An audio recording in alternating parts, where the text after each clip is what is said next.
Selamat pagi pemirsa, Anda kembali menyaksikan Breaking News Nusantara TV dan hari ini kita akan kembali menyaksikan sidang lanjutan kasus gagal bayar KSP Indosuria dengan agenda rencana pembahasan perdamaian antara kreditur dengan debitur KSP Indosuria. Seperti kita ketahui, sidang lanjutan sidang ini sudah dengan agenda yang sama sudah dua kali digelar, yakni pada Kamis 2 Juli 2020 dan juga hari Senin 6 Juli 2020.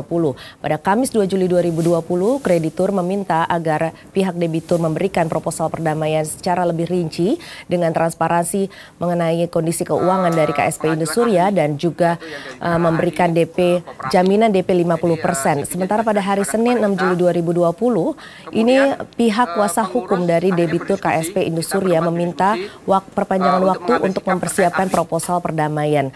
Dan hari ini agenda yang sama akan kembali digelar dengan juga kita akan bersama-sama mendengarkan pendapat ahli yang diajukan oleh pihak kuasa hukum dari kreditur KSP Indosuria. Saat ini sidang sedang berlangsung, kita langsung saja menghubungi reporter Pradef Kumar yang sudah berada di ruang sidang Pengadilan Negeri Jakarta Pusat. Selamat pagi, Pradef. Ya, dan karena sidang ini sudah berlangsung, langsung kita menyaksikan secara bersama-sama sidang lanjutan perkara kasus gagal bayar KSP Indosuria. Kita pun memberikan rekomendasi kepada hakim pengawas untuk terkait ahli koperasi yang diajukan oleh Bapak Sukisari SH selaku kuasa hukum kreditor. Menurut pendapat kita tidak memenuhi ketentuan dalam pasal 238. Jadi pengadilan ahli koperasi tersebut ditolak karena bukan ahli yang dimaksud dalam ketentuan pasal 238, yaitu tentang pemeriksaan yang menyusun laporan tentang keadaan mata debitor. Namun demikian itu kan pendapat pengurus, karena sesuai ketentuan balik-balik semuanya adalah ahli pengawas yang berhak menetapkan atau menolak. Tapi kalau dari pengurus kita sudah sepakat setelah berdiskusi bahwa ahli itu tidak memenuhi ketentuan dalam pasal 238. Itu dari pengurus. Nanti itu selanjutnya untuk terkait apakah itu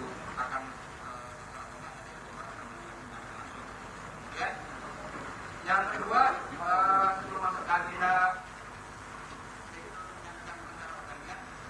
tadi pagi kita pagi-pagi sudah mendapat kabar dari kreditur bahwa ada rencana perdamaian baru, makanya Pak dan kemudian masuk di kita lakukan bagian. Jadi kita pengurus baru mendapat pagi ini juga. Jadi ya, jika nanti ada pertanyaan, ya memang pagi ini juga pengurus dapat langsung kita distribusikan. Pengurus juga baca hari ini. Jadi sesuai absen tadi lah sudah, mungkin Bapak sekalian sudah memegang rencana perdamaian yang baru. Nanti silakan disikapi dan pada waktu debitur memaparkan rencana perdamaiannya. Kemudian tadi pagi kita juga ada tentang kreditur yang dari luar negeri. Sebelum nanti menyampaikan pendapatnya, tapi kita sudah dapat dengar tadi soal kreditur dari luar negeri yang akan menyampaikan tagihan gitu. Memang di Undang-Undang Kepailitan dan PKPU diatur tentang tagihan luar negeri yang boleh terlambat dengan alasan-alasan tertentu. Nah, itu kita tidak akan bahas di sini karena kita juga voting akan masih besok.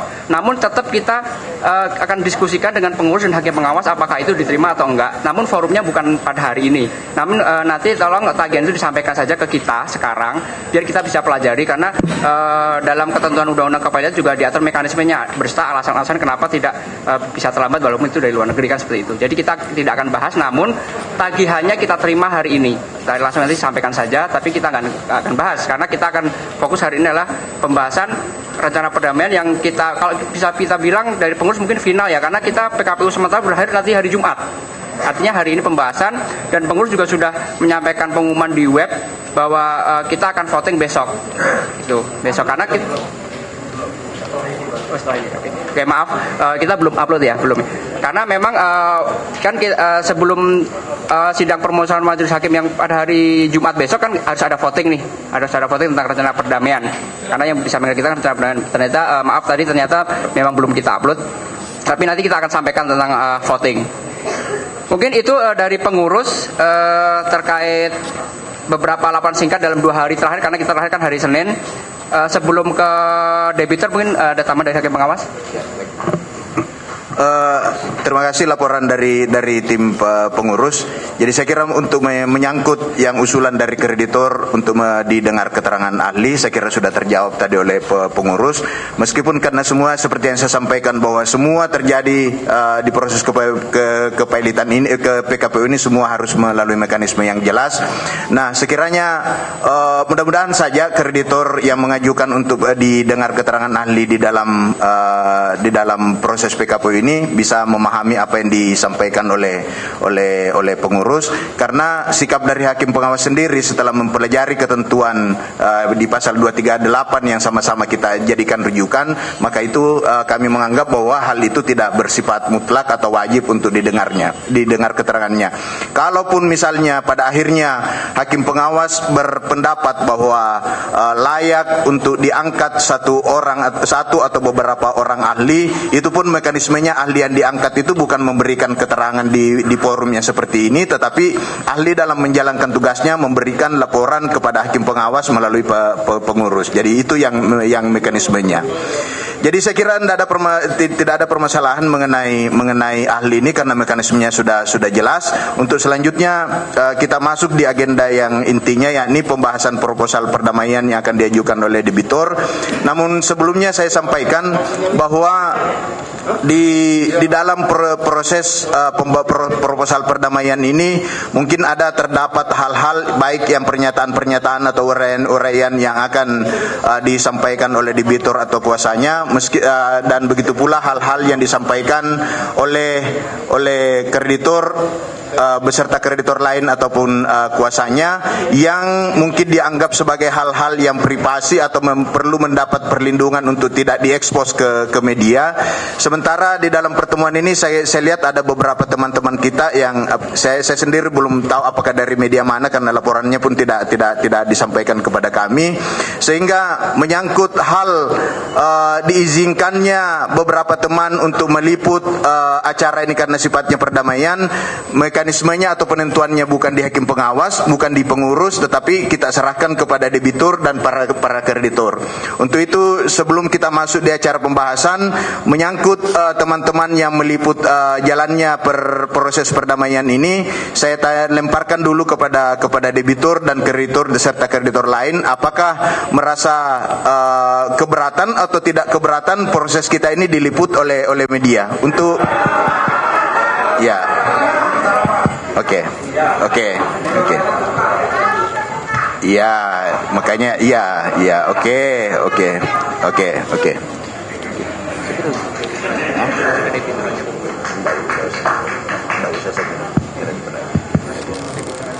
Ya.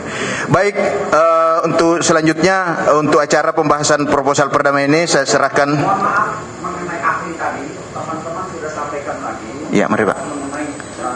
Menggunakan auditor. Iya, oke. Jadi lebih baik pakai auditor. Oke. Mohon tanda tangan. Oke. Tes. Ya. Kasih Pak. Makasih. Oke. Oke, baik, untuk selanjutnya untuk jalannya proses pembahasan perdamaian ini saya serahkan kepada tim pengurus untuk memandu. Terima kasih Bapak Hakim Pengawas. Saya kira untuk agenda selanjutnya adalah langsung pemaparan dari debitur mengenai rencana perdamaian yang akan disampaikan. Silakan. Masuk ke dalam agenda pembahasan proposal perdamaian. Izinkan kami terlebih dahulu untuk melanjutkan lagi selama seperti yang pengurus sampaikan tadi. Jadi biar tidak bolak-balik dan takutnya kelupaan. Diterima aja dulu. Ya, baik. Silakan Pak, biar kita terima. Kami sudah sebelumnya ada 3 kalau di follow up ya, yang 3 kali.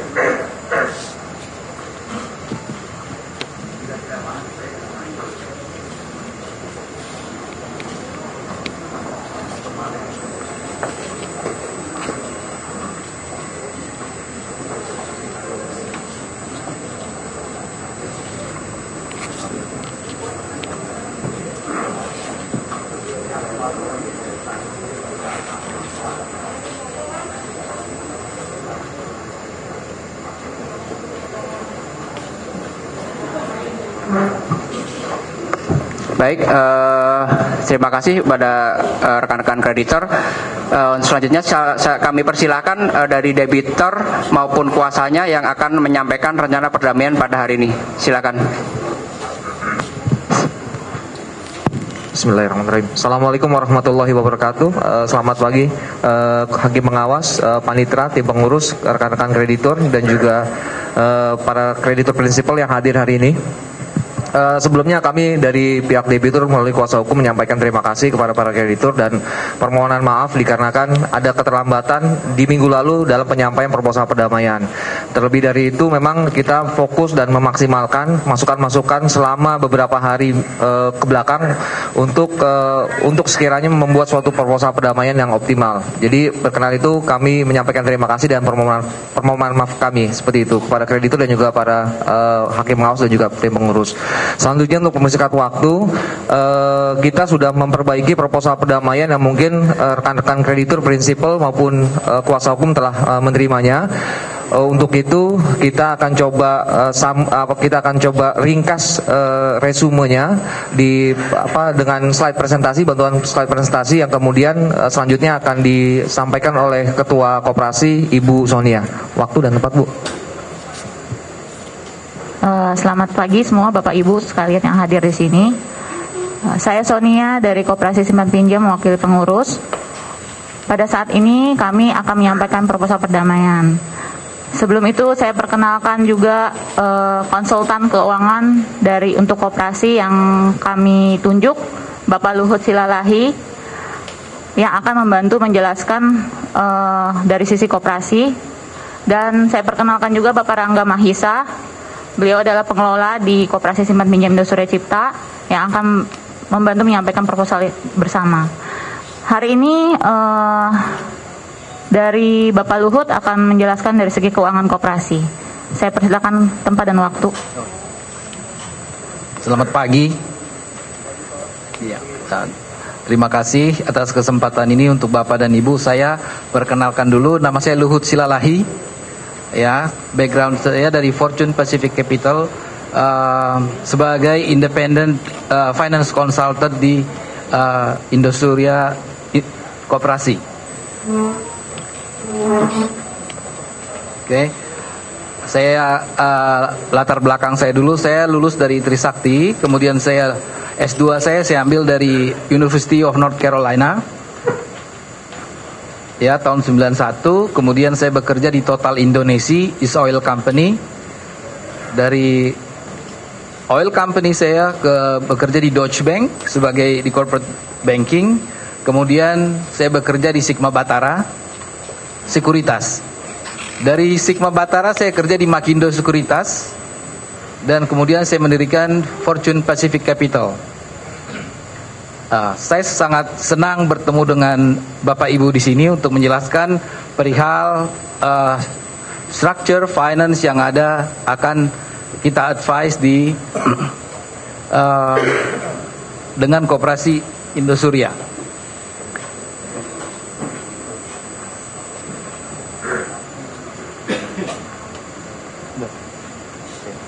Terima kasih. Pada dasarnya pengalaman saya juga dulu saya sebagai advisor untuk bank eksekutif yang sekarang jadi Bank Pundi, kemudian jadi Bank Banten. Kemudian juga saya pernah juga sebagai advisor. Nah, sebentar Pak. Bisa potong sebentar, langsung masuk substansinya ya Pak. Langsung masuk aja. Ya, perkenalannya saya kira sudah cukup, langsung masuk aja. Langsung.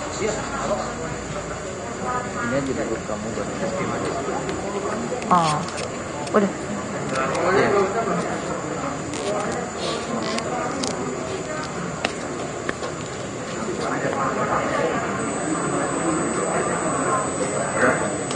Koperasi dulu, nanti baru saya jelaskan. Oke.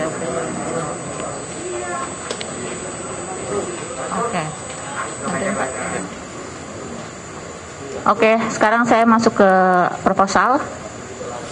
Pendahuluan, Koperasi Simpan Pinjam Indosurya Cipta didirikan 27 September 2012 dengan izin Kementerian Koperasi nomor 430 BH Romawi 7.1 garing 1.829 garing titik 31 garing 11 garing 2012. krisis moneter di Indonesia pada tahun 2018 sampai 2019, serta kondisi sistemik non-bank yang menyebabkan kasus gagal bayar di beberapa industri berdampak pada kinerja koperasi. Anggota koperasi dengan portofolio kategori AUM di atas 5 miliar melakukan penarikan dana secara masif atau rush money. Pandemi corona di awal 2020 mengakibatkan koperasi tidak dapat melakukan kewajiban secara maksimal. Proposal restrukturisasi. Skema penyelesaian hutang yang terbaru yang per tanggal 29 Juni 2020 25 juta sampai dengan di bawah 500 juta, September 2020 sampai dengan September 2023, persentase pengembalian per tahun 33.3%. Untuk total AUM 500 juta sampai dengan di bawah 1 miliar. Periode pembayaran Januari 2021 sampai dengan Januari 2025. Bisa agak pelan Bu, bisa agak pelan menyampaikannya supaya kita bisa simak sama-sama, agak-agak pelan. Persentase pengembalian per tahun 25%. Untuk total AUM, saya kira kita sepakat tadi tidak akan menginterupsi ketika debitor. Untuk total AUM 1 miliar sampai dengan di bawah 2 miliar. Periode pembayarannya Januari 2021 sampai dengan Januari 2025, persentase pengembalian per tahunnya 25%. Untuk total AUM 2 miliar sampai dengan di bawah 3 miliar, periode pembayarannya Juni 2021 sampai dengan Juni 2026, persentase pengembalian per tahun 20%. Untuk total AUM 3 miliar sampai dengan di bawah 5 miliar Juni 2021 sampai dengan Juni 2026, persentase pengembalian per tahun 2%. Untuk total AUM 5 miliar sampai dengan di bawah 10 miliar, periode pembayarannya Januari 2022 sampai dengan Januari 2027, persentase pengembalian per tahunnya 20%. Untuk total AUM 10 miliar sampai dengan ke atas, periode pembayarannya Januari 2022 sampai dengan Januari 2027, persentase pengembalian per tahun 20%. Yang terbaru itu yang lama ya. Itu yang lama. Oke, selanjutnya skema baru penyelesaian hutang yang terbaru dari kami. Ini dicicil bulanan dan semua bunga akan dihapuskan. Range total AUM 25 juta sampai dengan 250 juta. Periode pembayarannya September 2020 sampai dengan September 2022. Persentase pengembalian per tahunnya 50%. Range total AUM 250 juta 1 sampai dengan di bawah 500 juta. Periode pembayarannya September 2020 sampai dengan September 2023. Persentase pengembalian per tahunnya 33.33%. Untuk total AUM 500 juta sampai dengan di bawah 1 miliar. Periode pembayarannya Januari 2021 sampai dengan Januari 2025. Persentase pengembaliannya 25%. Untuk total AUM 1 miliar sampai dengan di bawah 2 miliar.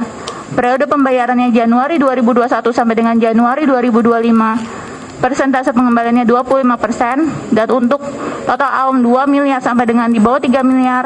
Periode pembayarannya Januari 2021 sampai dengan Juni 2026. Persentase pengembaliannya 20%. Untuk total AUM 3 miliar sampai dengan di bawah 5 miliar. Periode pembayarannya Juni 2021 sampai dengan Juni 2026. Persentase pengembaliannya 20%. Untuk range total AUM 5 miliar sampai dengan di bawah 10 miliar. Periode pembayarannya Juni 2021 sampai dengan Juni 2026. Persentase pengembalian per tahunnya 20%. Dan untuk total AUM 10 miliar ke atas, periode pembayarannya Juni 2021 sampai dengan Juni 2026, persentase pengembalian per tahunnya 20%. Untuk AUM sampai dengan 100 juta akan diberikan down payment atau DP sebesar 10% yang akan dibayarkan di September 2020. Dan koperasi akan memprioritaskan pembayaran untuk kreditur yang sakit, lansia, maupun yang sangat membutuhkan very urgent condition. Strategi kami,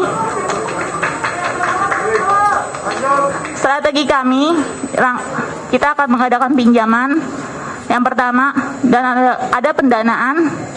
Terus kita akan mengembangkan IT dan operation, human resource management, compliance akan diperbaiki, dan aspek finansial. Pinjaman yang diberikan, kita akan memaksimalkan penyelesaian pinjaman yang berjalan maupun pinjaman bermasalah dengan melakukan upaya collection maupun sita atau lelang jaminan. Lalu kami akan memberikan pinjaman baru dengan tetap menerapkan prinsip kehati-hatian dan manajemen risiko. Target 2021 1,2 triliun, target 2022 2 triliun, target 2023 2,8 triliun, target 2024 3,6 triliun, target 2025 4,4 triliun. Berikut projection kami. Kami akan mengelola rasio NPL dan berusaha mencegah timbulnya NPL baru. Dari koperasi akan mengeluarkan produk KTA, UMKM berbasis free financing dan commercial lending. Kami juga akan melakukan digitalisasi proses pemberian pinjaman secara menyeluruh. Untuk pendanaan, dari koperasi akan mencari pendanaan baru dengan melakukan top up dana dari anggota existing yang masih percaya, modal penyertaan dari mitra institusi atau investor, serta mencari dana baru dari anggota baru. Target dari koperasi 2021 1,5 triliun, target 2002 2,5 triliun, target 2023 3,5 triliun, target 2024 4,5 triliun, target 2025 5,5 triliun. Berikut projection kami akan mengeluarkan produk dan program yang menarik dengan cost of fund yang rendah, meningkatkan jumlah anggota. Dengan meningkatkan jumlah anggota maka akan meningkatkan simpok dan simwa, meningkatkan fee based income. Dan untuk IT dan operation, dari koperasi akan melakukan digitalisasi seluruh lini bisnis maupun supporting agar efektif dan efisien. Mobile application, digital marketing dan agency, digital loan processing dan collection, digital brands, dan kami akan membatasi dan menerapkan jaringan kantor cabang yang marketable menjadi sebanyak 10 kantor di kota-kota besar di seluruh Indonesia. Dengan pemilihan jaringan kantor yang marketable serta mendigitalisasi keseluruhan proses dan cabang, maka jumlah karyawan akan tetap ramping dan efektif, serta biaya operasional akan sangat efisien. Dari segi human resource management, kami akan melakukan restrukturisasi manajemen lama dan meningkatkan kualitas, kompetensi, serta integritas dari manajemen baru, pengurus, pengawas, dan pengelola. Kami juga akan menjaga struktur organisasi agar tetap ramping dan efektif. Dari segi compliance, kami akan meningkatkan tata kelola koperasi dengan menerapkan prinsip GCG, transparansi, accountability, responsibility, independency, fairness, dan kami akan memperbaiki aspek kelembagaan koperasi serta meningkatkan kualitas pengawasan koperasi. Dari segi aspek finansial, kami akan menjaga rasio-rasio keuangan, NIM BOPO, ROI, ROA, LDR dengan baik sehingga dapat menghasilkan SHU. Melanjutkan, melakukan projection budgeting dan cost control yang baik dan ketat. Berikut milestone koperasi, kami sudah dapat izin dari Bank Indonesia untuk penyelenggaraan transfer dana. Koperasi juga sudah memperoleh penghargaan dari Direktorat Jenderal Pajak di tahun 2017 sampai 2018. Koperasi juga secara rutin sudah melaporkan untuk transaksi ke PPATK.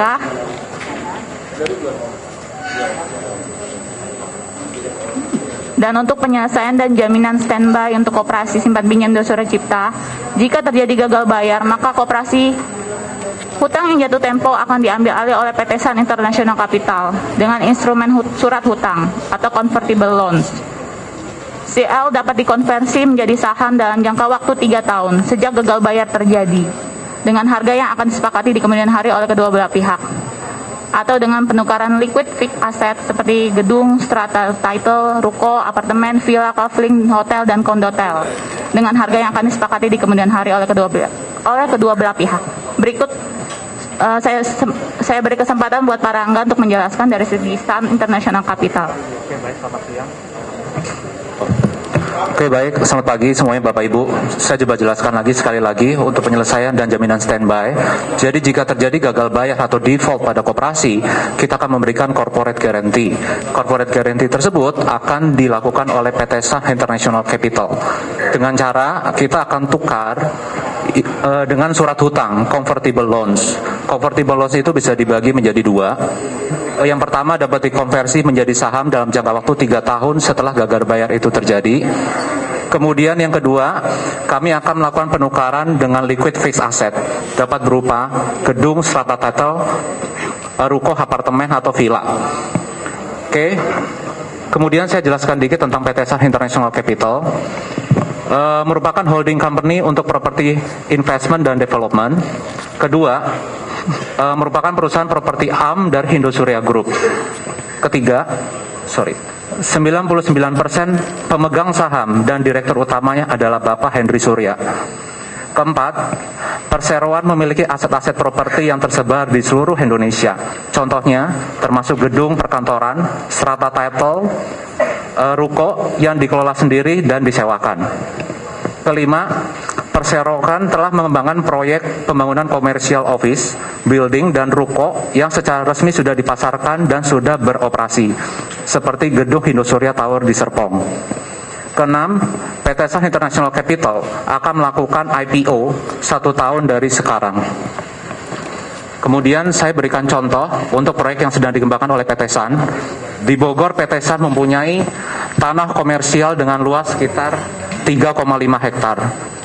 Produk yang akan dikembangkan di situ adalah apartemen. Tahun mulainya dari 2021, komplitnya dalam 2 tahun.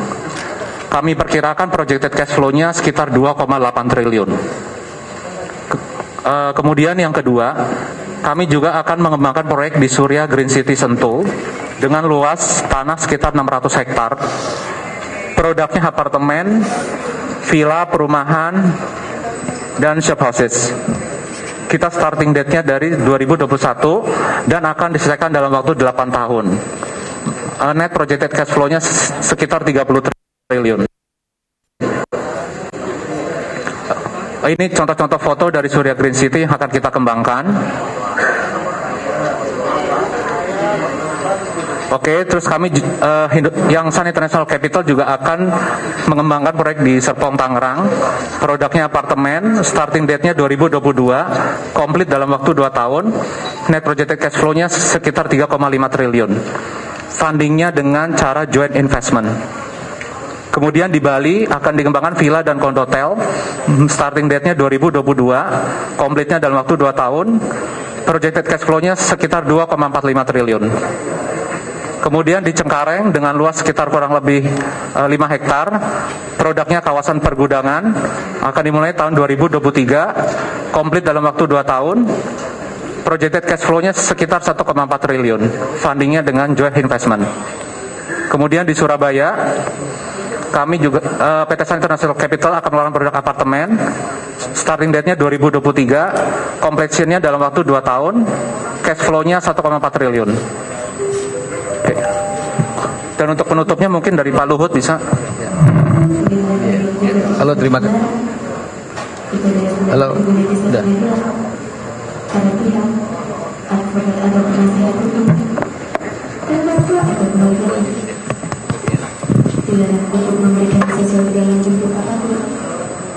Ya, terima kasih.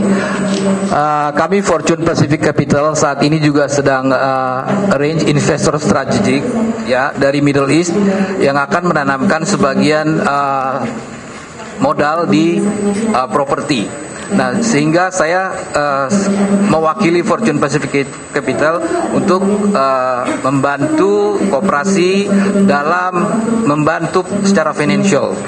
Satu dari strategic investor, kemudian yang kedua juga kami sedang mengarahkan PT San untuk go public sehingga ada nilai tambah di mana koperasi itu selain membayar bunga. Oke.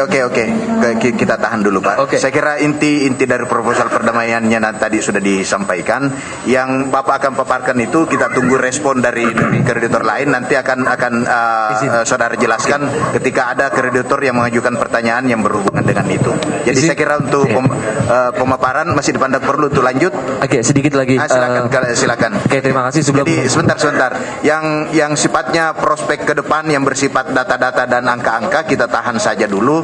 Yang disampaikan oleh debitur adalah hal-hal yang bersifat real yang merupakan hal yang ditunggu oleh kreditor. Terima kasih. Silakan lanjut. Terima kasih. Oke, terima kasih Hakim Pengawas. Jadi rekan-rekan pengurus dan juga rekan-rekan daripada kreditor. Jadi tadi disampaikan sudah secara garis besar mengenai skema yang kalau secara saya boleh sekali rangkum adalah ada pengurangan mengenai pembayaran tenor yang tadi 3 sampai dengan 7 tahun kita kurangi dari 2 sampai dengan 5, dan kemudian adanya jaminan corporate guarantee jika terjadi uang prestasi terhadap pelaksanaan perjanjian proposal perdamaian. Nah, tadi disampaikan Hakim Pengawas bahwa di dalam proposal perdamaian tersebut dijaminkan corporate guarantee daripada PT Sans, dan kita tahu bahwa PT Sans itu dimiliki 99% oleh Pak Henry Surya. Nah, guna mendapatkan atau mendorong keyakinan rekan-rekan kreditur semua hari ini berkaitan dengan jaminan yang akan kita berikan, dan juga ini merupakan bukti bahwa kita keseriusan daripada Koperasi Industri untuk menyelesaikan kewajibannya kepada kreditur. Perkenankan Hakim Pengawas untuk kami izinkan mengundang Bapak Henry Surya untuk bisa maju di sini seperti itu.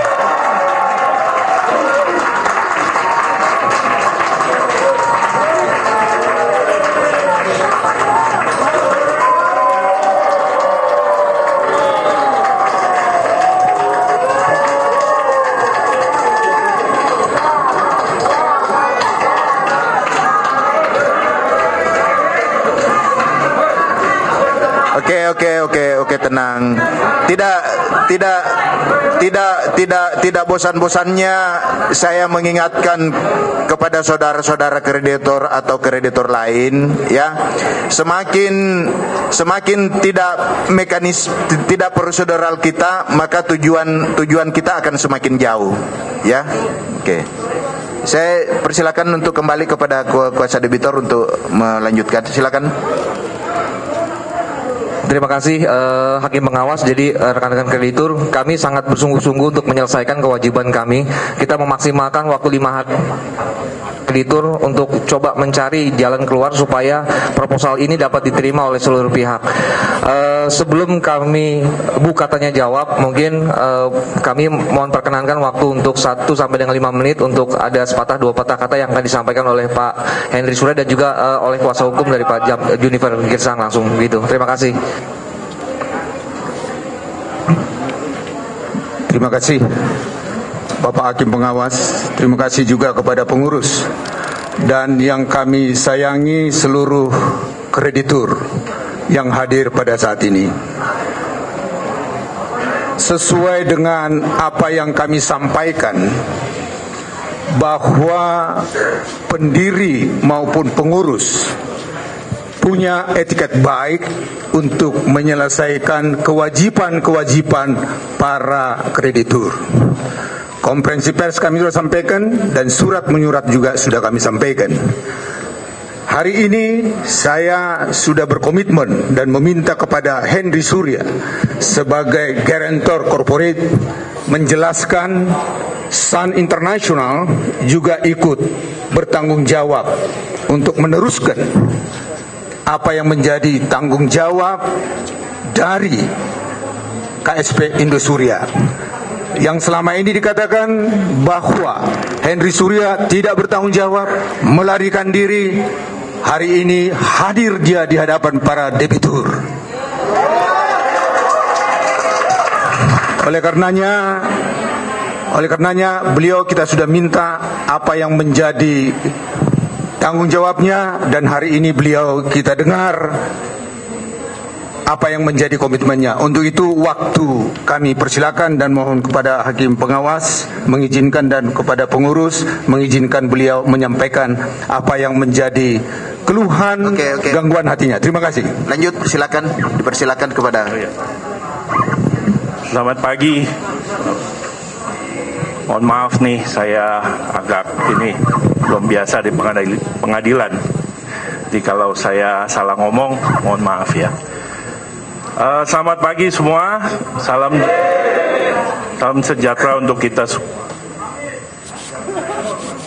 Pak Hakim Pengawas, Bapak Ibu pengurus PKPU, KSP Indosuria, Bapak Ibu debitur, serta para kuasa hukum, serta Bapak Ibu kreditur, Koperasi KSP Indosuria dan kuasa hukumnya. Pertama-tama saya bersyukur kepada Tuhan Yang Maha Esa karena kita masih diberi kesehatan dan kekuatan. Seperti yang telah saya sampaikan dalam press conference yang waktu lalu, saya sebagai pendiri sekaligus mantan pengurus KSP Indosuria Cipta, saya bersedia membantu penyelesaian atas tagihan Bapak Ibu kreditur sekalian. Oleh karena itu, sebagai bentuk etikat baik dan moral obligasi, saya hadir di ruang rapat kreditur pada hari ini. Ya, sebagai pendiri sekaligus mantan pengurus,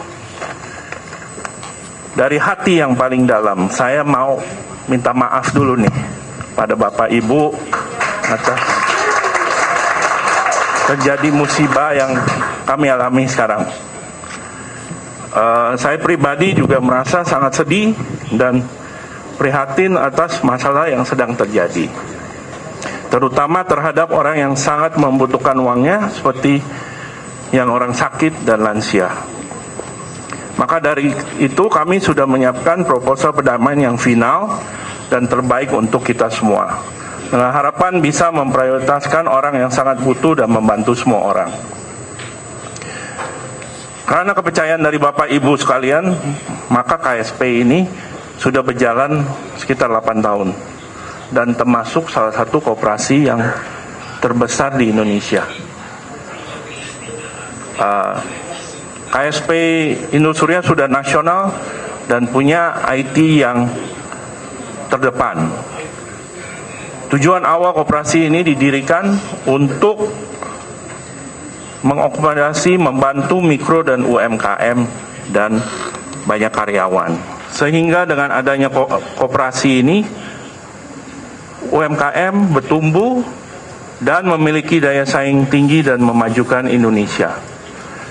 Sangat sayang jika KSP Indosuria ini tidak bisa jalan lagi dan memberikan krisis kepercayaan kepada seluruh koperasi yang ada di Indonesia. Untuk itu kami mohon kepada Bapak Ibu sekalian untuk sekali lagi memberikan kesempatan kepada kami untuk merealisasi skema perdamaian yang tadi sudah ditawarkan.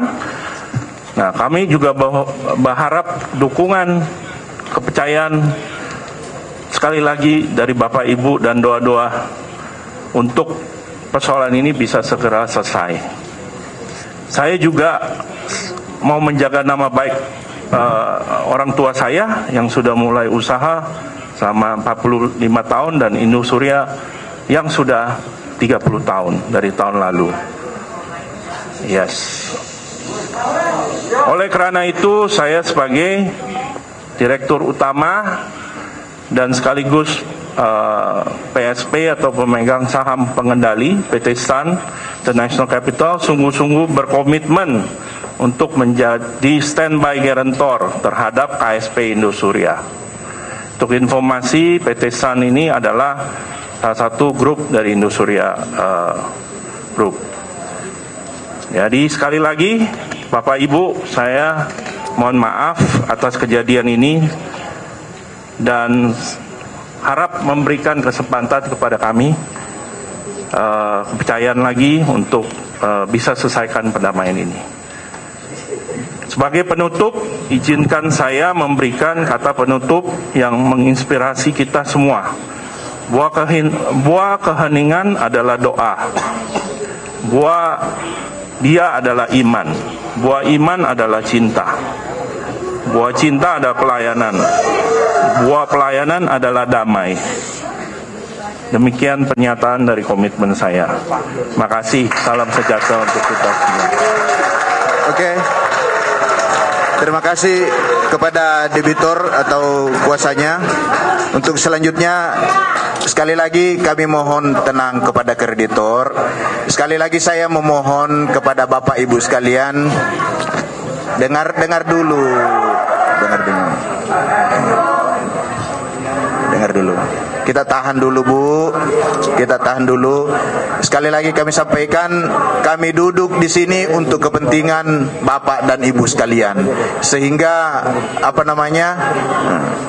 ya. Baik, untuk sebelum kita masuk ke acara voting, saya mempersilahkan kepada dengar dulu. Saya beri kesempatan kepada pengurus untuk membuka sesi tanya jawab. Untuk tahap pertama mungkin tiga penanya dulu. Untuk selanjutnya dipandu oleh pengurus. Silakan. Terima kasih Bapak Hakim Pengawas. Untuk menjamin tertibnya tanya jawab, saya akan bagi dalam 3 sesi. Untuk sesi pertama 3 penanya, 1, 2 yang tengah, 3 yang Bapak ini. Silakan. Ya, nanti sesi 2, Pak. Baik. Selamat siang. Pertama-tama saya mengucapkan terima kasih atas kehadiran Bapak Henry Surya di tengah-tengah kita. Ini menunjukkan keseriusan beliau untuk menyelesaikan ini. Tapi satu sisi kami menghargai adanya masuk corporate guarantor dari SAN, dan itu 99% sahamnya dimiliki oleh Bapak Henry Surya. Tapi tidak cukup sampai di situ. Mumpung Bapak Henry Surya ada di sini bersama-sama dengan kita, saya meminta kesediaan Bapak Henry Surya sebagai personal garantor. Ditambahkan lagi personal garantor di dalam perdamaian ini, agar menjamin seluruh kewajiban dari KSP Indosurya. Saya rasa sekian. Ya, terima kasih. Maaf, sebentar. Yang kedua, Bapak yang di tengah. Mohon maaf, sebentar. Sedikit penambahan dari yang disampaikan oleh rekan kami. Ya.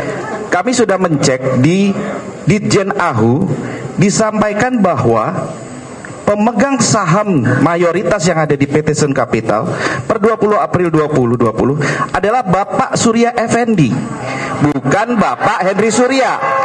Itu yang pertama. Yang kedua, direktur utama yang ada di sana itu disampaikan adalah Bapak Markus Susanto. Saya tidak tahu apakah ada akta perubahan lanjutan atau baru, tetapi yang kami dapatkan di Ditjen AHU adalah demikian. Mengingat ini proposal juga baru kami dapatkan hari ini. Itu yang pertama. Dan yang kedua, saya mohon maaf kepada tim pengurus, mohon diberikan edukasi juga kepada kami para kreditor.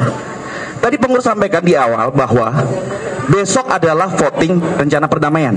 Ingat, konsep PKPU itu adalah 270 hari. Para pihak di sini tidak ada yang mau pilot, tidak. Tetapi kami menginginkan suatu proposal yang baik. Itu satu. Jadi oleh karenanya, apabila masih banyak koreksi-koreksi yang ada di sini, mohon kepada debitor ataupun kebijakan dari hakim pengawas untuk melakukan proses penundaan. Jangan dipaksakan rapat permusyawaratan tanggal 10. Terima kasih. Terima kasih. Lanjut yang tadi yang tengah dulu, silakan. Ya. Ini dulu Mas, sudah urus. Silakan. Terima kasih kepada Bapak yang mulia. Terima kasih buat kesempatannya. Ini ada sesi 2 tadi sudah dari sudut sini, tengah dan sana. Silakan Bapak yang tengah dulu. Nanti kita ada sesi 2, Pak. Nanti ada sesi 2. Silakan. Tadi kalau dengar pemaparannya itu sebatas standby corporate guarantor. Terlepas dari informasi dari barusan disampaikan mengenai pemegang saham yang ada di Ditjen AHU dan juga permintaan Pak Henry sebagai corporate guarantor, pertanyaan kami, kenapa tidak tadi dipaparkan ada aset, properti aset, kenapa tidak aset itu saja yang disampaikan sebagai jaminan? Itu lebih liquid buat kami. Itu lebih liquid buat kami sebagai para kreditor. Dan juga ada satu pertanyaan mengenai posisi ini. Kami mendapatkan informasi di SIPP, Sistem Informasi Penanganan Perkara di Pengadilan Negeri Jakarta Pusat, ada satu perkara di mana Pak Henry Surya sedang menggugat koperasi. Mohon dijelaskan kedudukan itu seperti apa, saudara perkara? Apakah itu menyangkut hal ini atau tidak? Karena di situ ada permintaan pembatalan bilet deposito, dan kami pengen tahu seberapa signifikan sih bilet itu untuk dibatalkan, dan bagaimana posisi pengurus, apakah mengambil alih kedudukan di perkara tersebut atau membiarkan pengurus harian koperasi ini menjalankan sendiri perkara tersebut. Itu aja. Terima kasih. Yang ketiga, silakan dari Bapak yang sebelah kiri saya. Selamat pagi semuanya, Pak yang mulia Hakim Pengawas. Saya di sini mau menyampaikan ya bahwa kreditur itu bukan kreditur itu banyak Pak ya. Jadi ribuan kan kreditur, dan kami juga saya ini jadi mewakilkan surat kuasa dari begitu banyak kreditur juga yang dari luar kota pada Ibu Farah. Ini kami 1T dan ya dan langsung intinya Bu, langsung sebentar. Iya. Sebentar. Langsung intinya apa yang disampaikan. Kami pertama-tama mau mengucapkan terima kasih dan apresiasi dulu kepada Pak Henry ya. Kami menaruh uang di sini, aumnya sangat besar Pak. Teman saya aja satu orang 110 miliar ya. Karena asas kepercayaan kami kepada KSP Indosurya, koperasi yang sudah begitu lama jalan, dan juga kepada bisnis konglomerasi dari Pak Henry Surya sendiri. Jadi kami masih menaruh kepercayaan, dan kami berterima kasih dengan skema perdamaian yang merupakan etikat baik. Jadi kami menerima skema perdamaian ini, dan kami tidak mau diperpanjang lagi. Ya, baik. Terima kasih. Nanti kita akan buka sesi biar tidak pertanyaan-pertanyaan tidak bias. Kita akan langsung memberi kesempatan kepada debitor. Ya, Bapak Ibu sekalian tolong tenang biar kita acaranya berlangsung dengan tertib dan semuanya yang ditanyakan dapat tersampaikan. Mohon tenang. Kita langsung kasih kesempatan kepada debitor maupun kuasa untuk menjawab pertanyaan dari kreditor. Ada 3 pertanyaan. Ini kan, ini pertanyaan berapa? Ya, pertama izin ya Hakim Pengawas yang berkenaan dari pertanyaan dari rekan Andra dari kuasa hukum dari kantor kuasa hukum mewakili beberapa kreditur. Pertama dari tentang PT San, mungkin ini perlu diklarifikasi langsung oleh prinsipal langsung mengenai perubahan akta PT San seperti itu Pak. Terima kasih. Untuk klarifikasi mengenai PSP Pak, itu sini sudah up to date 16 Juni 2020. Saya sebagai 90, saya mayoritas Pak. Tolong dicek kembali, dan saya juga sebagai direktur utama. Nomor AHU AH 01.03.02.50353. Terima kasih. Ya. Jadi untuk klarifikasi dan meyakinkan dan menjamin. Nah, mengenai soal PG, ya, saya terus terang, saya dari kecil apa yang kita bahas adalah saya udah semacam corporate guarantee, itu udah cukup karena harta saya banyakkan di properti Pak. Jadi semua saya udah berikan, ya. Nah, ini San udah boleh dikatakan milik saya sepenuhnya. So itu harta semua, hampir semuanya di situ. Jadi kalau saya udah bilang saya menjamin, artinya itu hampir semuanya saya di situ. Ya, terima kasih. Terima kasih. Dan mungkin selanjutnya, tadi yang terakhir nggak perlu dijawab ya. Jadi begini, rekan pengurus juga perlu diketahui bahwa kita sama-sama paham bahwa mengenai undang-undang kepailitan bahwa ada 270 hari. Di kami ini adalah kita memaksimalkan apa yang kita punya saat ini. Kita dalam proses PKPU tidak bisa bergerak, tidak bisa melakukan aktivitas. Mau diperpanjang berapapun kita tidak bisa melakukan aktivitas. Makanya itu dia, kita mohon izin kepada pengurus. Karena ini kalau misalnya dihitung ini bukan 45 hari, tapi 7 sampai dengan 85 hari karena kemarin kita sudah ada jeda 30 hari. Proses itu yang membuat kita kelelahan mencari way out bagaimana caranya untuk menyelesaikan permasalahan ini. Sehingga dengan ini kami ingin segera membayarkan kepada para kreditur. Bulan pertama yang akan kita bayarkan adalah bulan September 2020. Kurang lebih daripada 3 bulan sampai dengan 4 bulan dari sekarang, bulan Juli 2020. Ini sangat waktu sangat yang singkat. Kalaupun izin Hakim Pengawas, kalaupun diperpanjang lagi, kita mau kapan melakukan aktivitas, kita mau kapan melakukan perbaikan terhadap internal, sehingga waktu 3 bulan itu kita ingin memaksimalkan untuk menyelesaikan dan juga membayarkan kepada para kreditur. Jadi itu yang mungkin disampaikan. Kami paham sekali. Terima kasih. Ya. Ya, tolong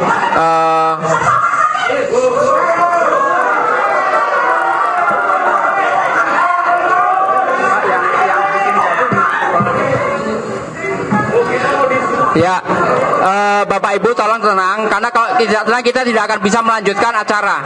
Tolong tenang, semuanya tenang. Ya, oke. Kita langsung buka sesi 2.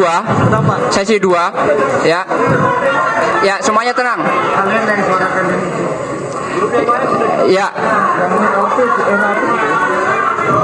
Ya, udah semuanya tenang dulu Pak, biar kita acaranya berjalan dengan tertib. Agar semuanya berjalan dengan tertib, tolong. Ya. Oke, kita mulai sesi 2 ya. Ya. Bentar Pak. Oh ya, sorry. Yang dari penanya 2 itu karena gugatan ya? Ya. Gugatan clear, tidak ada. Boleh dicek lagi di SCPP. Clear. Clear, tidak ada. Dari kami tidak ada. Ya, clear. Oke.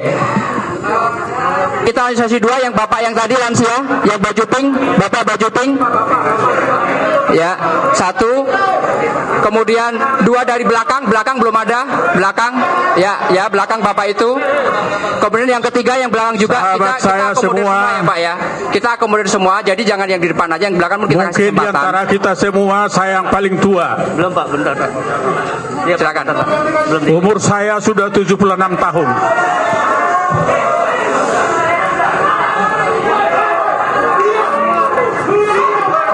Kepada kreditor agar diharap tenang. Saya mohon Kepada kreditor supaya pertemuan kita ini lancar. Pak, diam dulu Pak, diam dulu Bapak Ibu. Semua. Ini untuk kepentingan Bapak Ibu, ini untuk demi kepentingan Bapak Ibu.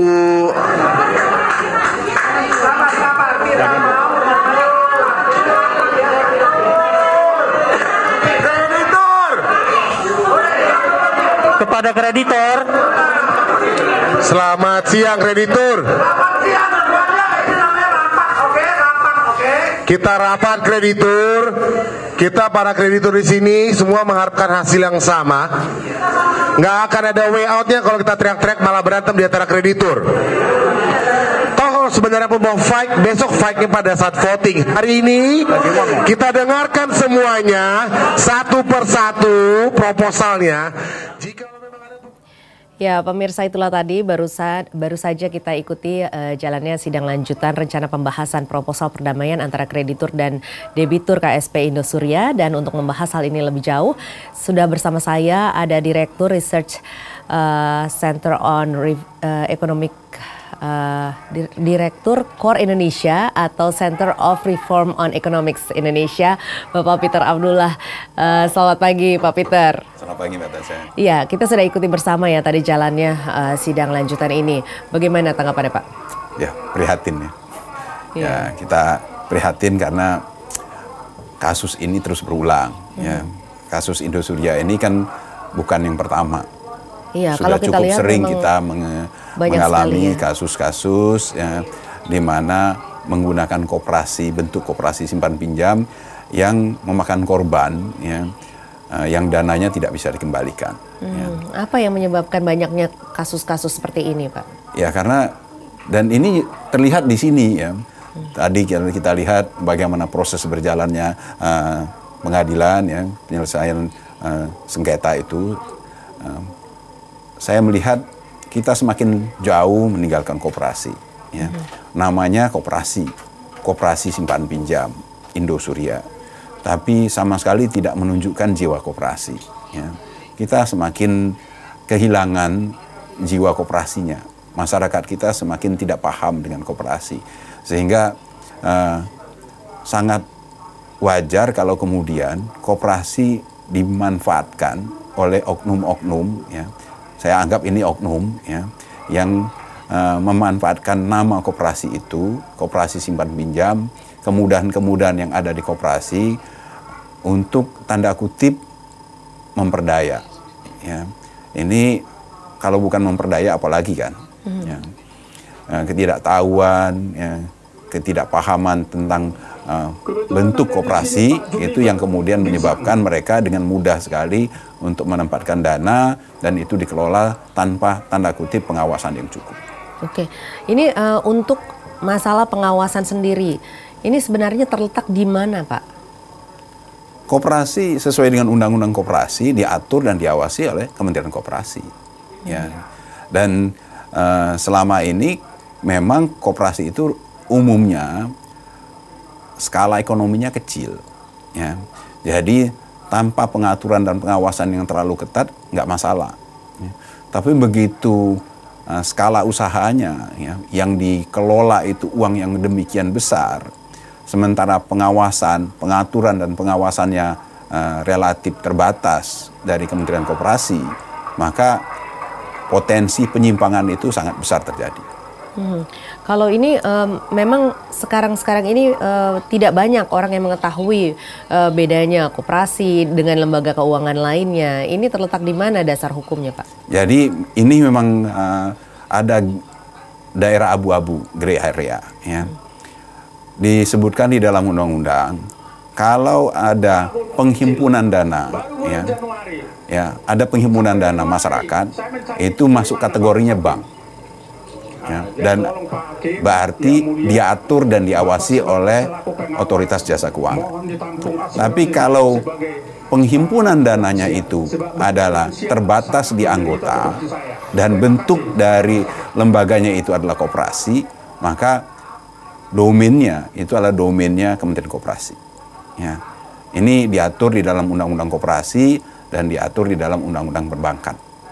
Sebenarnya orang cukup aman tidak sih Pak untuk menyimpan uang di, apalagi sebesar itu kalau kita dengar bahwa tadi bahkan ada yang menyimpan satu orang 110 miliar bahkan sampai akhirnya kalau digabung menjadi 1 triliun untuk satu kelompok sendiri. Itu sebenarnya bagaimana badan hukum dari untuk koperasi ini, apakah kita cukup aman untuk menyimpan uang? Nah, ini yang memang jadi masalahnya dan kita tidak pernah belajar dari situ, ya. Nah, undang-undang itu tidak membatasi, ya. Selama dia masih cakupannya adalah bentuk badan usahanya koperasi, koperasi simpan pinjam, dan kemudian lingkup dari aktivitasnya adalah menghimpun dananya dari anggota dan calon anggota, maka pengaturan pengawasannya masih ada di koperasi. Ya.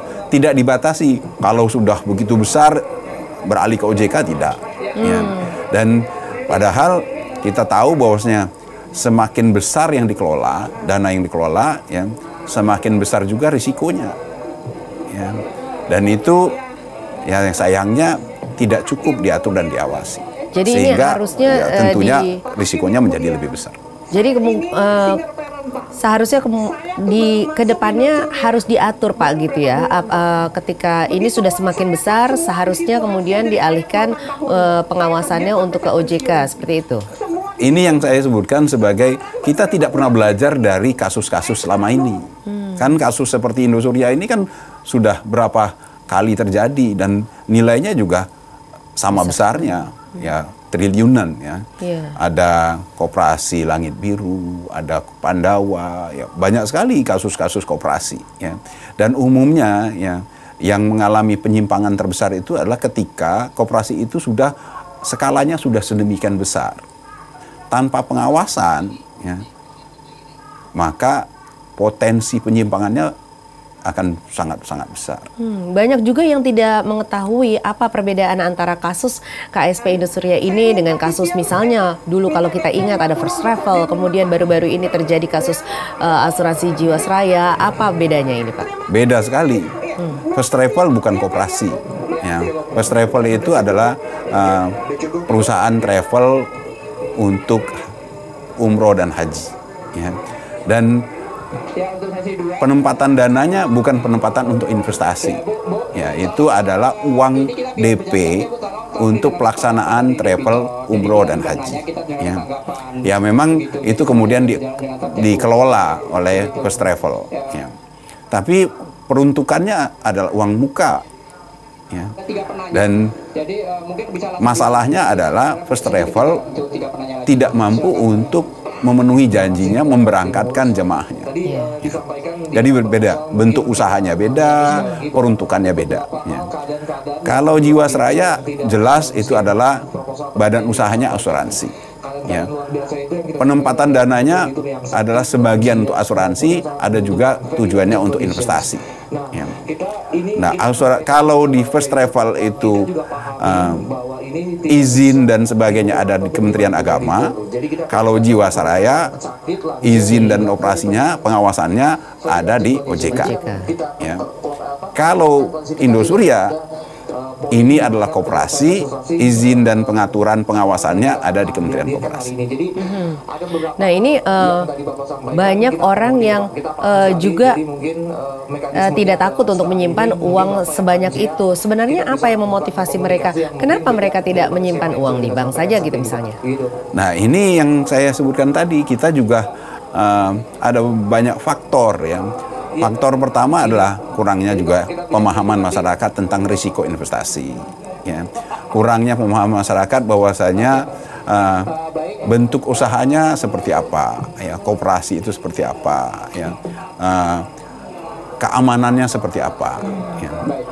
Berbeda kalau kita menaruh dana misalnya di bank. Ya. Harus kita pahami sekali kalau bank jelas yang mengatur dan mengawasi itu adalah OJK. Dan sejauh ini semua indikator-indikatornya bisa kita pantau, ya, bisa kita yakini. Ya. Kasus-kasusnya juga sangat-sangat terbatas. Tapi kalau untuk koperasi seharusnya lebih berhati-hati karena kita paham bahwasanya pengaturan dan pengawasan koperasi ada di Kementerian Koperasi. Data-datanya saya kira tidak cukup lengkap kita pahami dan kasusnya banyak. Jadi kalau kita diberi iming-iming tingkat keuntungan yang demikian tinggi, seharusnya kita sudah waspada. Ya. Jangankan koperasi kalau yang memberikan iming-iming return yang begitu tinggi. Even bank pun kalau dia sudah memberikan iming-iming return yang terlalu tinggi, kalau saya sarankan harus berhati-hati. Oke.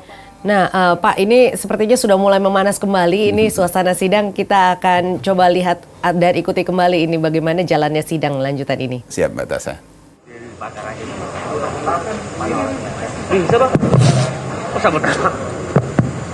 Selamat siang semuanya. Selamat siang. Terima kasih Bapak Hakim Pengawas, Bapak Pengurus, Pak Henry Surya, dan para kuasa hukum yang hadir di sini. Kita ini belum makan nih Bang, belum bayar lawyer fee nih, masih lapar. Jadi kita sangat mengapresiasi sekali kehadiran Bapak Henry Surya di sini. Mudah-mudahan ini menjadi klimaks untuk besok kita voting ya apapun hasilnya. Yang saya mau pertegas Pak di proposal Bapak ini, di sini ada jaminan dan si Sun International Capital. Kalau di proposal nggak disebutkan ini corporate guarantee Pak, tapi di penjelasan Bapak menjadi garantor. Kalau di sini mengambil alih Pak, kalau kita corporate guarantee, nanti habis kita homologasi, kita tanda tangan Pak, atau dia bagian dari di perjanjian perdamaian Pak.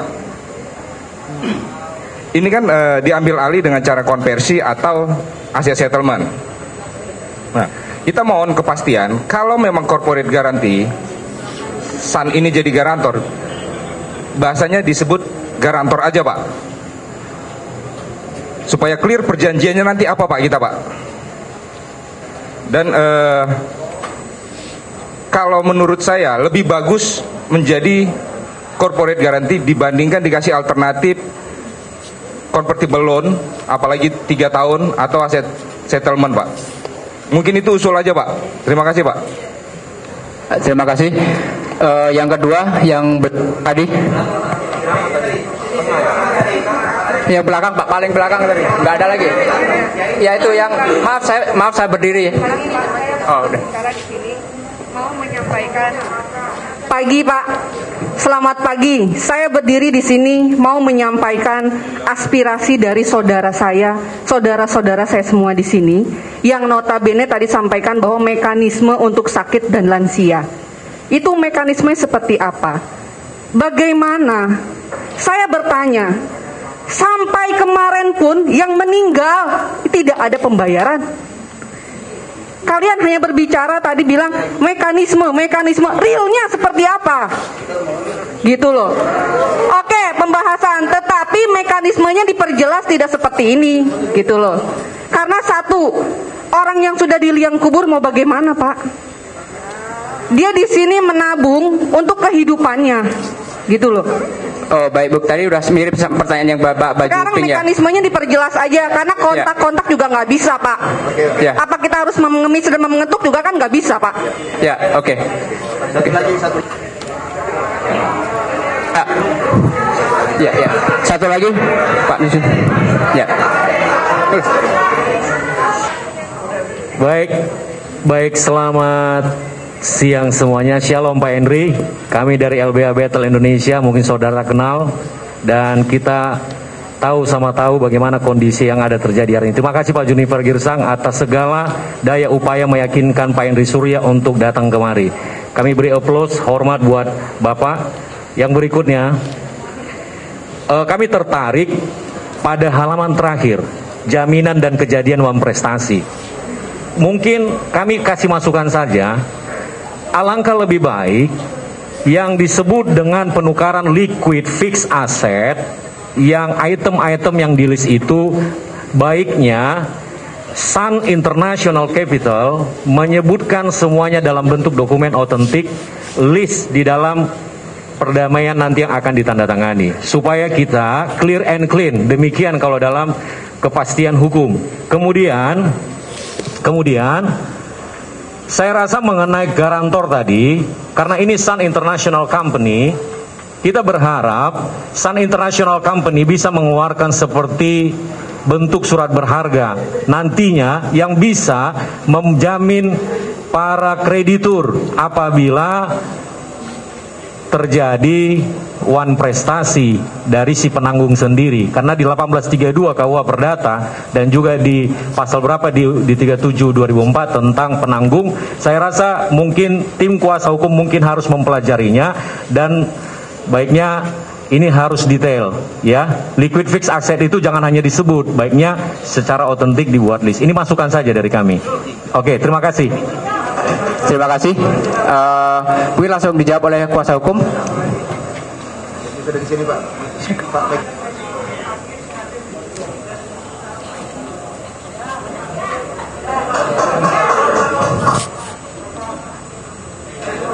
Bentar Pak, biar. Oke, silakan. Ya, oke, silakan. Silakan Pak.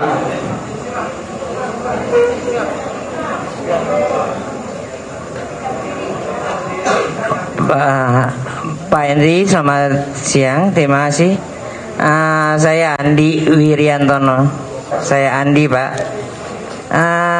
Saya ucapkan terima kasih kehadiran Pak Henry yang mendengarkan apresiasi, inspirasi anggota. Saya di sini, ya Pak Henry, sudah tahu bahwa saya punya kekurangan, dan saya ucapkan terima kasih atas perhatiannya Pak Henry. Saya appreciate sekali.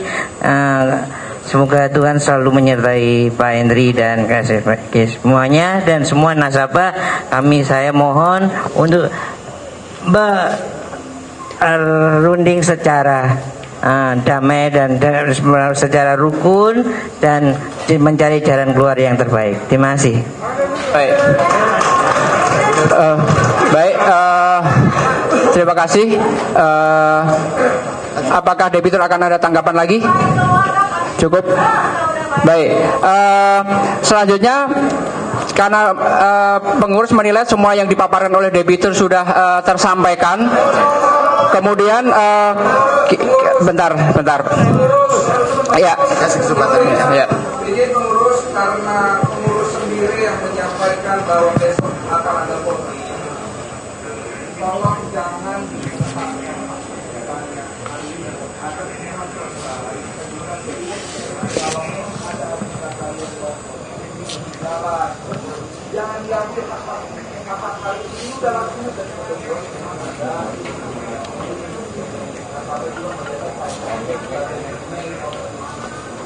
Oke, saya kira cukup Pak.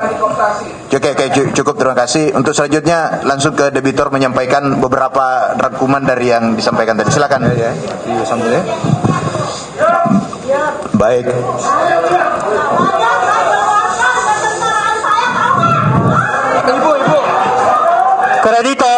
Kreditor, mohon agar tertib. Kreditor, mohon agar tertib sehingga ini rapat ini dapat berjalan dengan baik.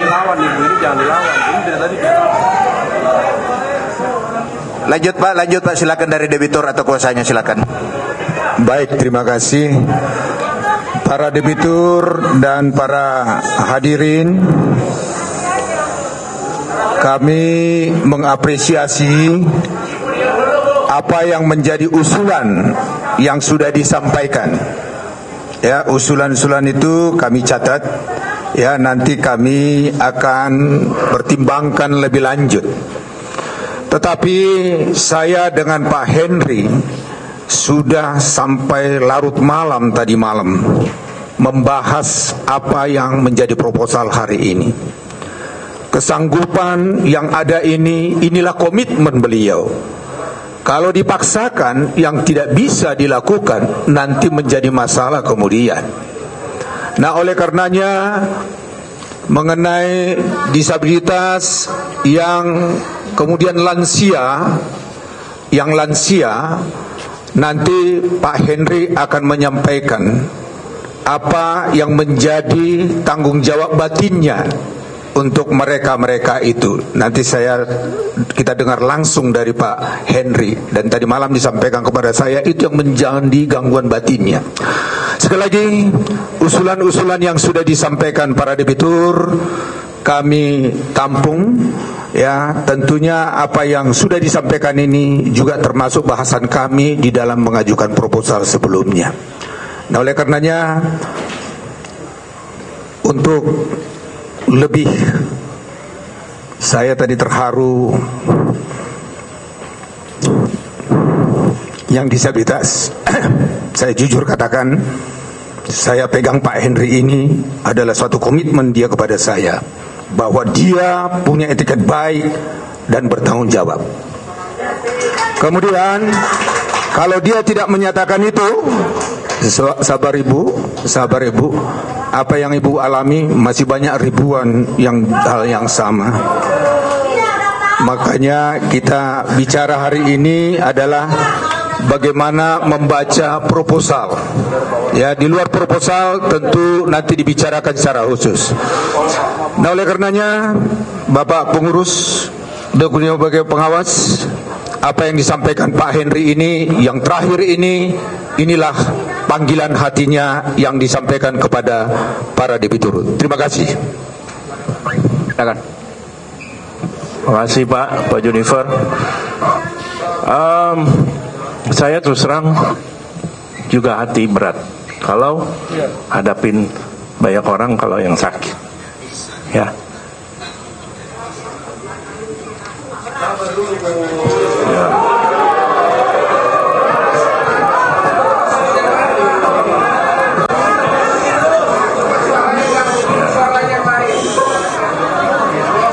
Jadi Oke. Sebentar Pak Henry, mohon.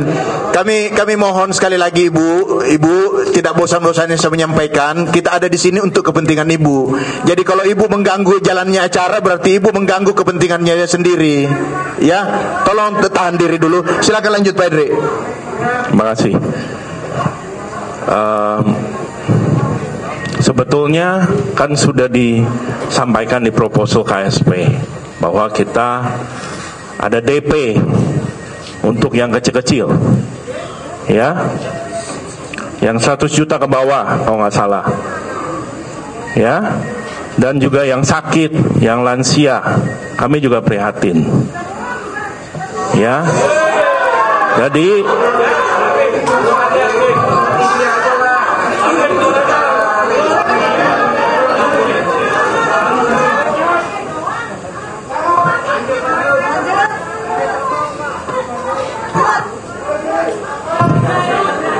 usul saya, Bapak Ibu, KSP akan membukakan posko untuk tampung yang lansia, yang sakit, yang prioritas.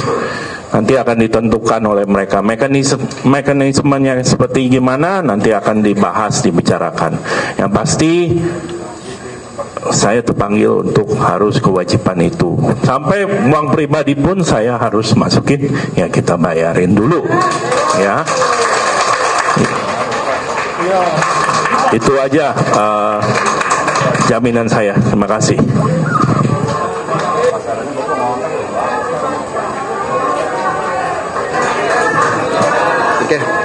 Oke, baik, terima kasih kepada semuanya.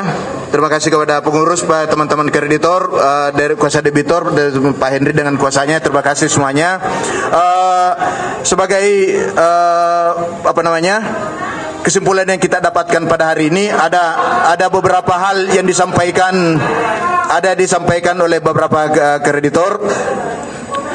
Ditampung aja. Mudah-mudahan besok sebelum kita voting ada hal-hal yang berupa pembaharuan yang akan disampaikan oleh debitor dan para kreditor. Saya kira demikian pada hari ini, dan untuk selanjutnya kita lanjutkan besok di acara voting. Terima kasih kepada semuanya. Assalamualaikum warahmatullahi wabarakatuh. Pak Hakim, laporan keuangan 2019, Pak. Wah, kacau.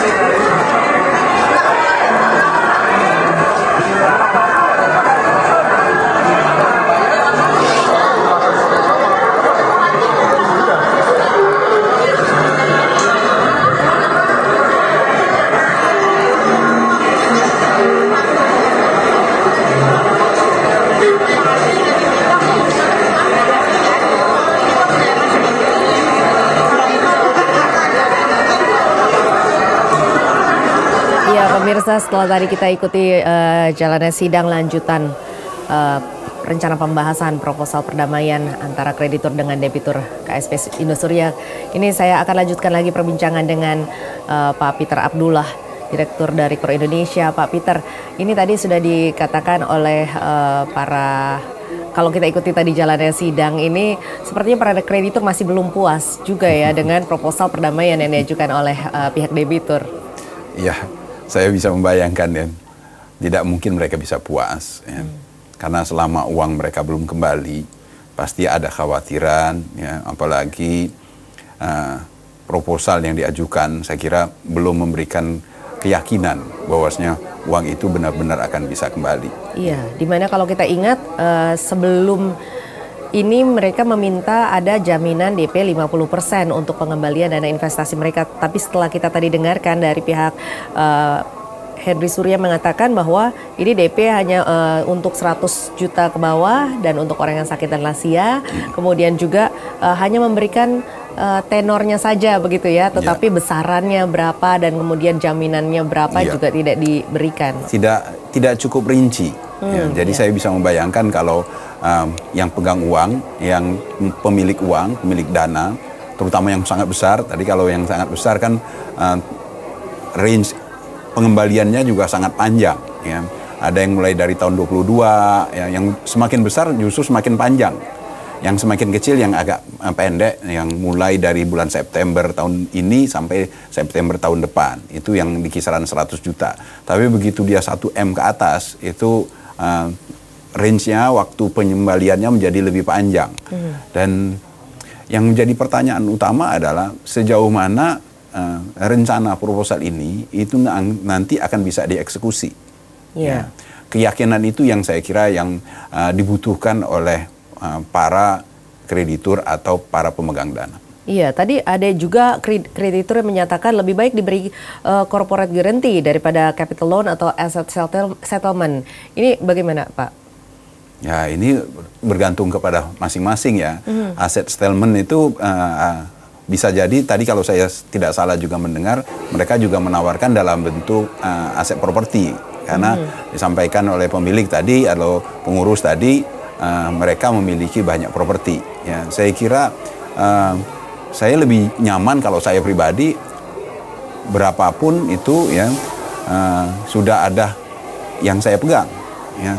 Jadi kalau saya diberikan aset settlement, ya mungkin itu jauh lebih nyaman bagi saya. Tapi kan tergantung sama orang-orangnya, Mbak, berbeda-beda kan. Iya, iya. Ya. Tapi yang mungkin kalau menurut saya ya dalam hal ini para kreditur pemegang dana itu jangan berharap terlalu banyak. Ya. Oke lah ya, suku bunga atau imbal hasil dari investasi kita lupakan. Ya. Kita berusaha untuk mendapatkan pengembalian dana kita sebesar-besarnya. Ya. Itu yang didahulukan. Ya. Kalaupun tidak 100% pun itu yang didahulukan. Makanya saya kira mereka memintakan DP yang lebih besar. Artinya mereka yang penting balik dulu, sebagian balik dulu. Ya. Ya, ini juga tadi sempat dipaparkan oleh pihak debitur beberapa liquid fixed asset, tetapi ini tidak dimasukkan ke dalam list jaminan sehingga para kreditur meminta bahwa ini dimasukkan saja ke dalam list jaminan. Kira-kira apa yang menyebabkan bahwa liquid fixed asset itu dimasukkan dalam list jaminan ini? Nah, ini yang saya posisi dari pengawas koperasi ini saya tidak melihat, ya, karena apa yang disampaikan oleh pengurus ya, seharusnya itu harus sudah dinilai dulu kelayakan atau ketersediaannya. Ya. Kalau memang dinyatakan mereka akan memberikan janji mengembalikan itu sudah di backup dengan ketersediaan dananya atau tidak. Ya. Kemudian demikian juga dengan rencana-rencana ke depannya. Itu juga saya kira harus ada yang bisa meyakinkan. Ya. Sehingga ada yang duduk di tengah itu benar-benar bisa menjadi penengah, ya. Tidak hanya sekedar mengatur lalu lintas yang ini ngomong, yang ini ngomong. Dan ini seharusnya peran siapa, Pak? Ya, saya sih mengharapkan perannya ya yang mengatur dan mengawasi koperasi. Ya. Dari Kementerian Koperasi sendiri, dari Kementerian Koperasi. Saya membayangkan kalau kasus ini terjadi misalnya di OJK, tentunya OJK yang akan berdiri di setengah, ya, yang menyediakan data, ya, yang menyediakan semua supply kebutuhan, yang mengkonfirmasi apa yang disampaikan oleh pihak pengurus. Nah, ini Kementerian Koperasi sendiri sebenarnya dalam hal ini seharusnya perannya seperti apa, Pak? Apa saja peran dari Kementerian Koperasi dalam kasus-kasus seperti ini? Seharusnya? Intinya kan mereka adalah pengatur dan pengawas yang memberikan izin.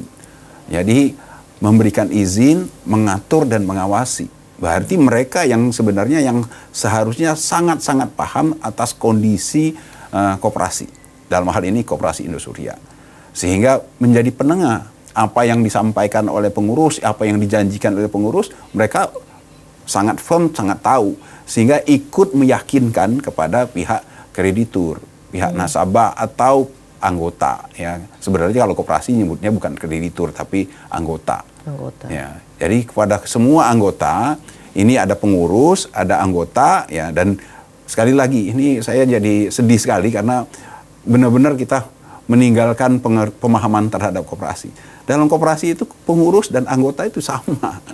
Yang sebagian ini yang kemudian mendapatkan amanah untuk mengurus. Ya. Iya, mungkin perlu dijelaskan kepada masyarakat apa saja sebenarnya hak-hak dari anggota untuk koperasi ini. Sama, ya. Jadi dalam konsep koperasi itu tidak ada pemilik. Pemilik kita sama-sama. Ya, keputusan kita ambil sama-sama. Ya. Jadi di dalam konsep koperasi itu adalah one man, one vote. Ya. Kamu Mbak Tasa misalkan naruh di Indosuria 1 triliun, saya naruh 100.000, itu posisi saya dengan Mbak Tasya sama. Ya, dan itulah benar-benar yang membedakan antara koperasi dengan PT. Kalau PT, Mbak Tasya punya uang 1 triliun, taruh di PT sebagai kepemilikan saham, berarti dan saya 100.000, Mbak Tasya jauh sekali dengan saya hak suaranya. Saya hampir boleh dikatakan tidak punya hak suara. Tapi kalau dalam koperasi sama. Nah, dalam posisi yang sama inilah semua pengelolaan koperasi itu dilakukan. Ya, pengurus hanya melaksanakan apa yang sudah kita sepakati. Jadi benar-benar posisi dari anggota itu besar sekali. Nah di sini ya kalau kita sudah lihat di drama ini disebut kreditur itu berbeda sekali. Ya. Padahal dalam konsep koperasi anggota. Ya. Berarti keputusan itu keputusan kita sama-sama. Ini apa artinya kalau misalnya ini disebut sebagai kreditur bukan anggota? Ya, ada perbedaannya, Pak? Kalau kreditur itu pihak yang meminjamkan kan, yang punya dana saya meminjamkan. Dan kalau di bank disebut nasabah. Dan saya tahu di Indosuria juga disebut nasabah kan. Dan kalau dia sudah dalam posisi seperti itu sebenarnya dia sudah melaksanakan operasi dari kegiatan usahanya itu sudah mendekati operasi dari bank. Dan seharusnya izinnya itu adalah izin perbankan. Dan kalau dia izin perbankan, maka yang mengatur dan mengawasi adalah OJK. Kalau dia melanggar, ya, melaksanakan kegiatan perbankan tanpa izin, itu dia melanggar hukum. Bahkan ada juga yang anggota yang mengatakan bahwa mereka tidak pernah sama sekali diajak untuk melakukan rapat anggota, begitu Pak. Ini memang inilah yang selalu saya kritik karena loophole-nya ada di sana, ya. Karena di dalam undang-undang koperasi itu disebutkan boleh selama dia menjadi calon anggota. Nah, calon anggota inilah yang saya sebenarnya sangat tidak setuju, ya. Seharusnya baru boleh mereka itu diperlakukan, mendapatkan atau diminta untuk menempatkan dana kalau dia sudah jadi anggota. Ya. Ini untuk KSP Indosuria sendiri memiliki kurang lebih, kalau saya tidak salah ada 8.000 anggota begitu ya. Sementara yang mendaftarkan untuk PKPU ini ada 5.600-an. Nah ini semuanya memiliki hak suara yang sama. Ya. Kemudian bagaimana mengakomodir suara-suara tersebut sekian banyaknya itu? Nah itu mekanisme ya. Dalam mekanisme rapat, di setiap rapat itu selalu di awal itu selalu disebutkan. Kalau di PT kan ada RUPS ya. Di RUPS itu di awal itu udah disebutkan dulu, ditanya dulu, dikonfirmasi dulu yang hadir memenuhi quorum apa tidak ya. Yang hadir itu sudah mewakili yang pemegang hak suara enggak, bukan. Jadi misalkan ini dianggap sebagai rapat anggota dari koperasi, maka harus benar-benar diyakinkan bahwasanya yang hadir itu adalah yang mewakili, adalah mereka yang punya hak suara atau yang mewakili dengan surat kuasa mewakili semua mereka yang memiliki hak suara. Sebenarnya untuk kita menyimpan uang di KSP atau koperasi simpan pinjam seperti ini, apa saja sih risiko-risiko yang perlu kita ketahui, Pak? Ya pertama harus kita pahami perusahaan atau koperasi yang tempat kita menempatkan uang. Ya, kalau kita nggak kenal, berarti ada risiko besar di situ.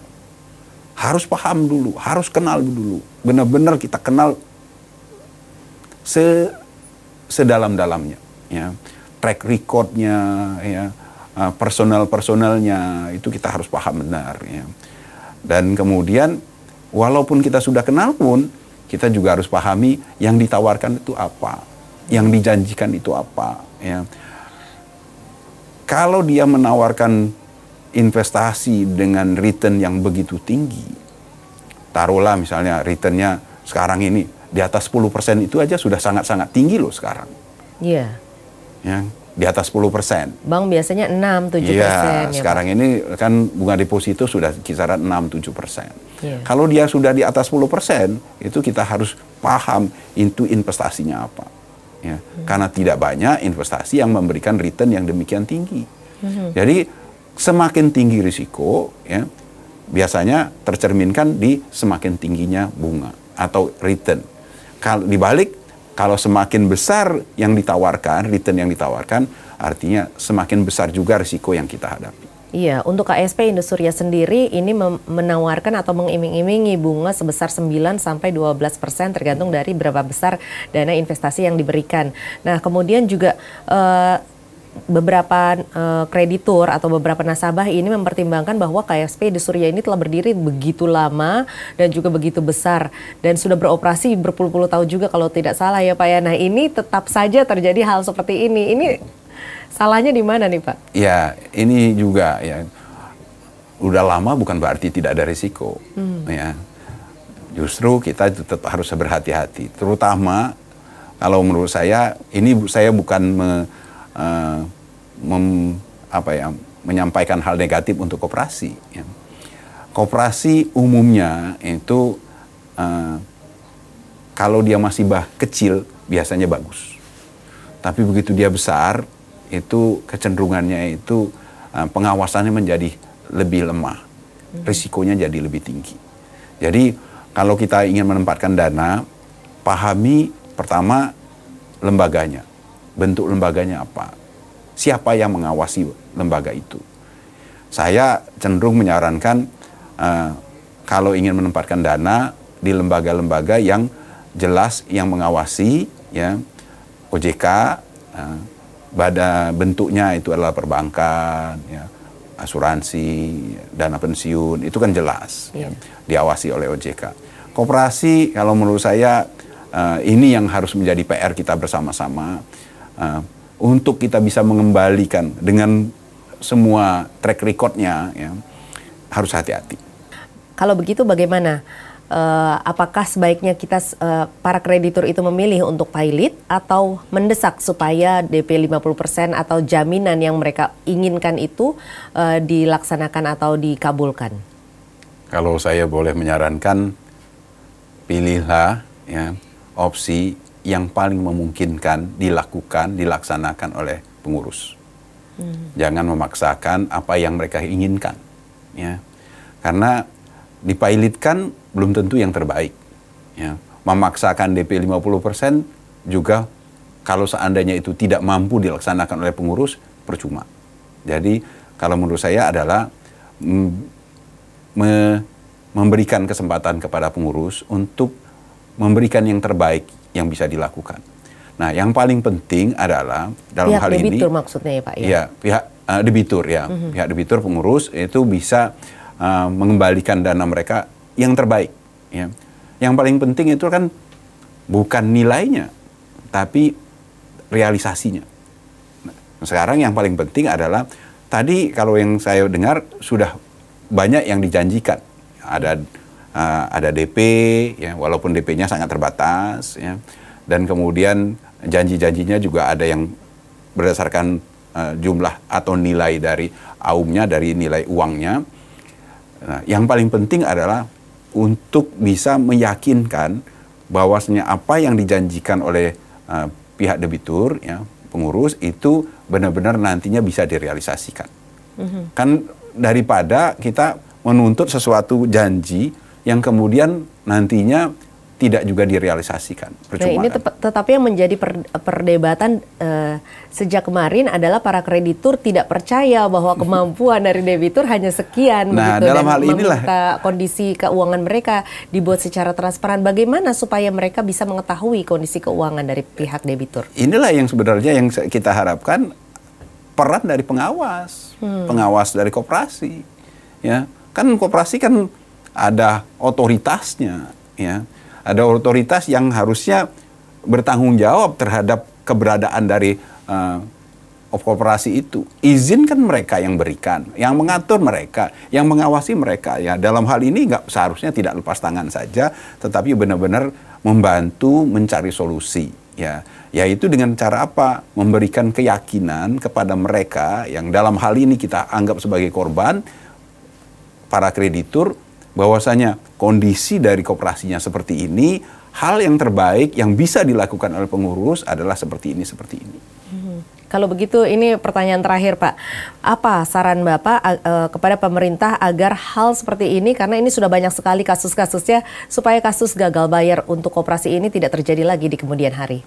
Semua kasus itu seharusnya, itu kan pasti sudah diinvestigasi, sudah dipelajari.